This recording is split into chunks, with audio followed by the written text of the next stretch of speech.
Shalom Bapak Ibu Saudara yang dikasihi Tuhan. Seri pengajaran hari ini berjudul Belajar Percaya.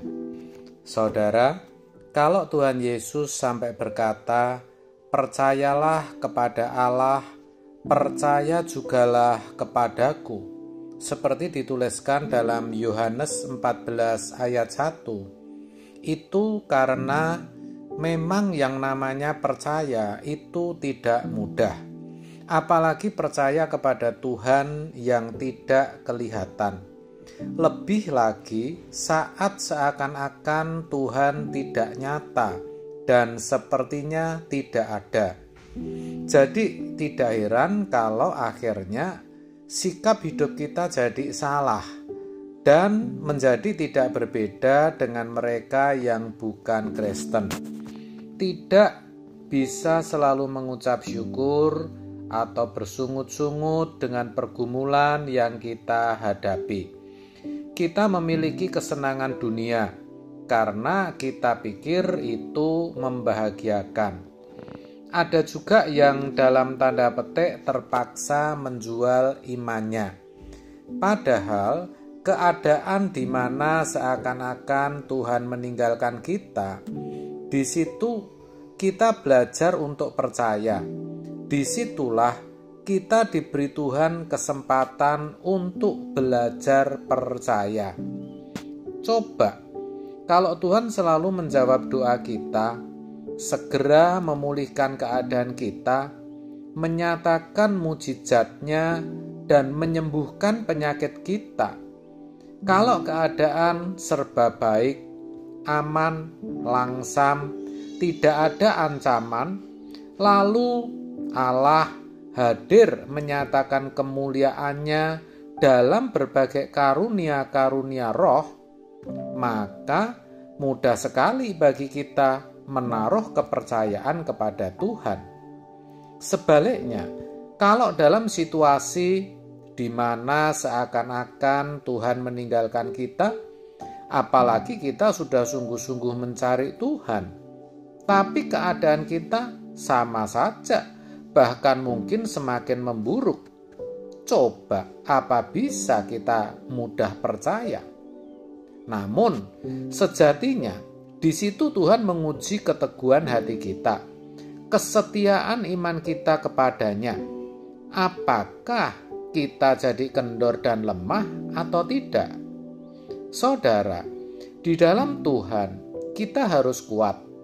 Kita harus percaya dengan kekuatan dari Tuhan. Kita pasti sanggup melewati berbagai pergumulan hidup yang harus kita lalui. Dari sana juga kita dapatkan banyak pelajaran rohani. Jadi, ketika kita dalam satu keadaan di mana Tuhan seakan-akan meninggalkan kita, sejatinya kita belajar bagaimana tetap menaruh percaya kita kepada Tuhan.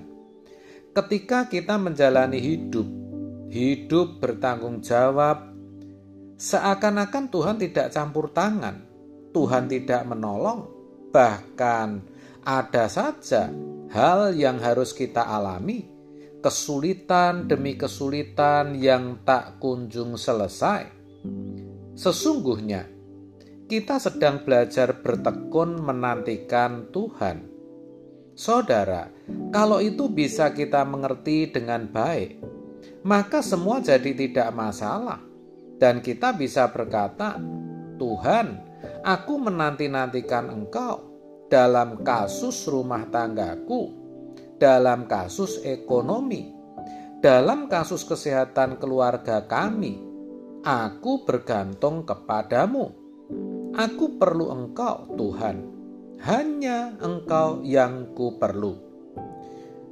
Dengan begitu, kita belajar bertahan di tengah-tengah keadaan sulit.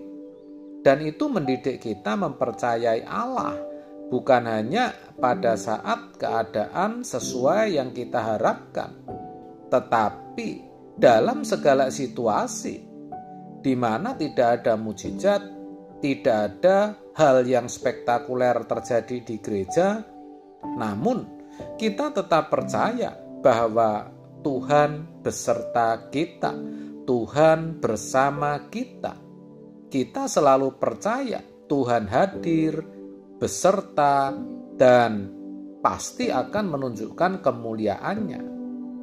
Kita harus tahu, saudara, ketika kita bisa beriman atau percaya kepada Tuhan dalam situasi sulit, iman kita menjadi tebal dan bernilai.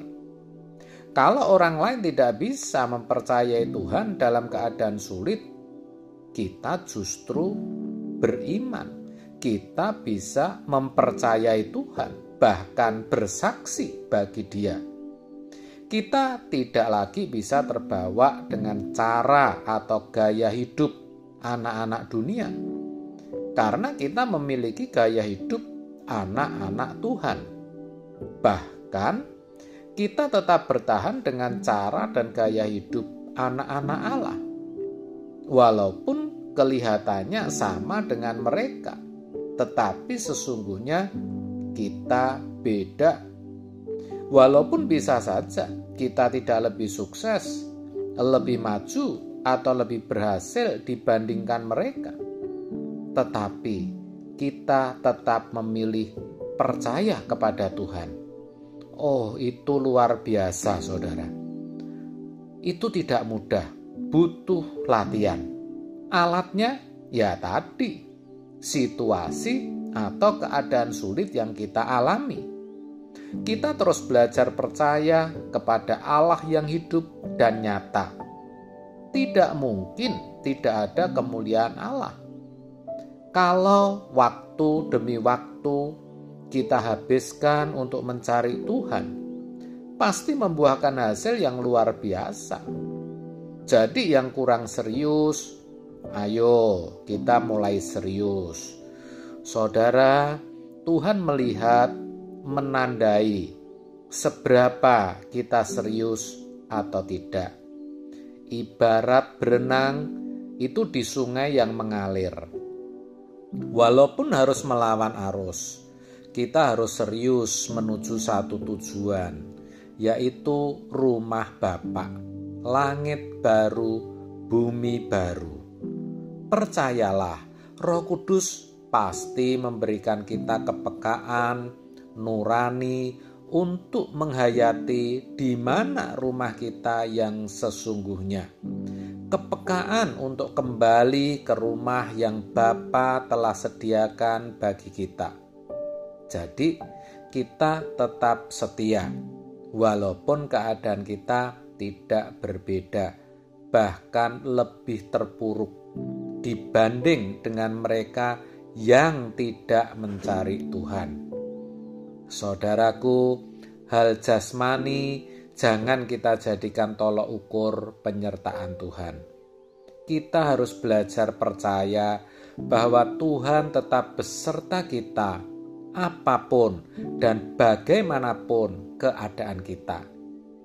Ke depan kita pasti melihat kemuliaan Tuhan dinyatakan. Amin.